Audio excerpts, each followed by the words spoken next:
मुंबई महानगरपालिकेच्या निवडणुकीनंतर राजकीय वातावरण चांगलंच तापलेलं आहे. सत्तेपासून दूर राहूनही विरोधकांनी सत्ताधाऱ्यांना जोरदार टक्कर दिल्याचं चित्र समोर आलं आहे. विशेषतः शिवसेना, उद्धव बाळासाहेब ठाकरे गट आणि उद्धव ठाकरे यांची भूमिका या निकालानंतर अधिक चर्चेत आली आहे. निवडणुकीनंतर माध्यमांनी उद्धव ठाकरे यांना थेट काही महत्त्वाचे प्रश्न विचारले.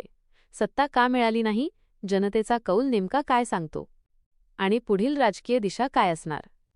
या सगळ्या प्रश्नांना उद्धव ठाकरे यांनी शांत पण ठाम शब्दांत उत्तर दिलं आहे. एक गोंधळ निर्माण करणं, कारण ती जर का शिवसेना एक असती तर भाजपने किती म्हणजे आता जसं आकाश पातळ एक केलं तसं आकाश पातळ इतर ग्रह जरी एक केले असते तरी भाजप काय वाढू शकलं नसतं. आणि भाजप वाढलेलाच नाहीये, त्यांनी सगळे बाहेरची लोक मांडीवर घेतलेत. उद्धवजी 8 MIMचे उमेदवार जे आहेत ते निवडून नगरसेवक झालेले आहेत.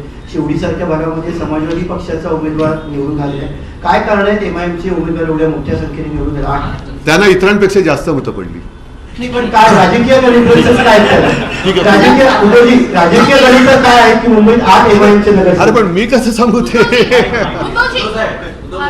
भाजपने जो हिंदुत्वाचा मुद्दा घेतला होता त्यानंतर सोडला आता त्याचा फायदा झाला असं वाटतंय का एकूणच या निवडणुकीत? भाजपने मतं तिकडे गेली असं वाटतं का? भाजपने हिंदुत्वाचा मुद्दा कधीच घेतला नाही. ते त्यांचं निवडणुकीचं ढोंग आहे.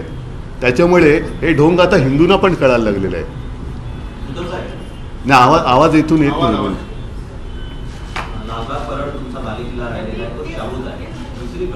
प्रभाग क्रमांक 173 मध्ये जो 30 वर्षापासून तुमच्या हातात होता तो ढासळलेला कुठला? शिल्पा पेटुसकर भाजपच्या विजयी झाल्या. एरिया कोण मला असं आकडा हा ठीक आहे. पण तसं काही ठिकाणी त्यांच्या पण जोगेश्वरीमध्ये आमची निवडून आलेली आहे, जो त्यांचा बालेकिल्ला होता.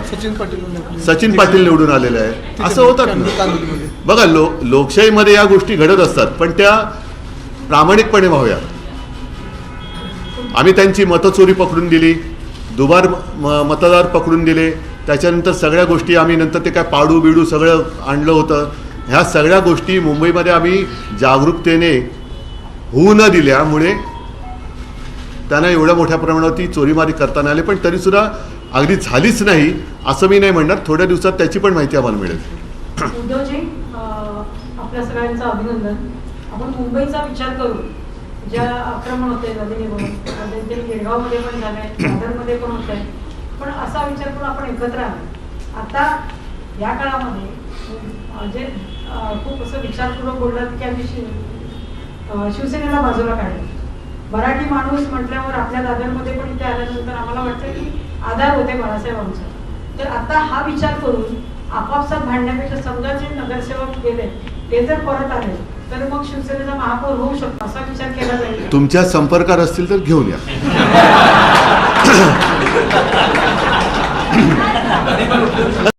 उद्धव ठाकरे यांच्या या वक्तव्यातून एक गोष्ट स्पष्ट होते: सत्ता आली नाही तरी आत्मविश्वास कमी झालेला नाही.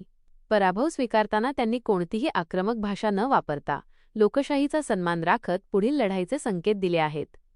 राजकीय तज्ज्ञांच्या मते ही लढाई केवळ एका निवडणुकीपुरती मर्यादित नसून पुढील काळात मुंबईचं राजकारण अधिक रंगतदार होणार आहे. मुंबई महानगरपालिकेची निवडणूक जिंकली गेली नसली तरी उद्धव ठाकरे आणि त्यांच्या पक्षाने दिलेली टक्कर ही निश्चितच उल्लेखनीय ठरली आहे. पुढील काळात हीच ताकद पुढील निवडणुकांमध्ये कशी वापरली जाणार याकडे संपूर्ण महाराष्ट्राचं लक्ष लागलेलं आहे. नवीन यूट्यूबर चॅनल असल्यामुळे सबस्क्राईब करूनच जावा.